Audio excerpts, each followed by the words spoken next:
posso entender que protestante é a pessoa que não aceita as leis católicas? E aí, Cris? Eu diria sim, João, e eu diria que não em relação às leis, mas em relação aos dogmas católicos, né?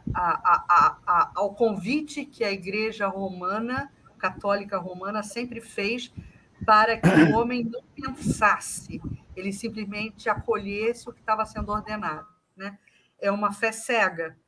Exatamente o que depois Kardec, no século XIX, vai inaugurar como o pensamento da fé raciocinada, né? Um contraponto a essa fé cega que a Igreja Católica tentava instituir. Agora, é muito importante sublinhar, e isso Emmanuel deixa muito claro no capítulo, que Jan Hus, apesar de ser um espírito missionário, ele se entrega às vicissitudes da matéria e ele colore de uma forma muito forte essa ideologia, essa ideia de reforma, porque ele opta pelo extremismo. Exatamente por isso é que depois, no século XIX, ele retorna à vida carnal, em uma nova encarnação, aí como Kardec, para equilibrar, para calibrar melhor a questão do protesto, né? A questão da reforma, porque aí vai entregar à humanidade a doutrina espírita, né, como codificador, trazendo para a gente como mola mestra dessa doutrina espírita a fé raciocinada. Queria fazer uma observação, não interpretem o que eu vou dizer no sentido de crítica, no sentido de análise. O termo protestante, ele é muito mais adequado do que a nomenclatura usada hoje, que é evangélico. Por quê?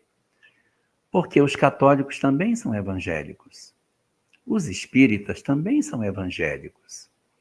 Então, não define muito bem o rótulo, fulano é um evangélico, fulano é protestante. Aí define bem claramente qual é a posição dele.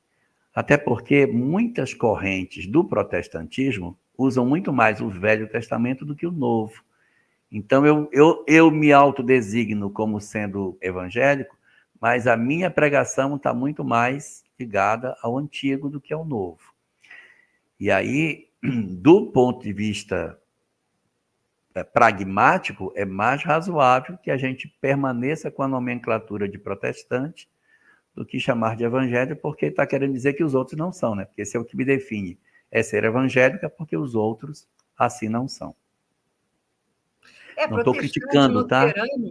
Né, Ilahai? Luterano também é uma boa designação. Luterano, aquele que seguiram o pensamento de Lutero. Só que depois, várias outras correntes surgiram, além de Lutero.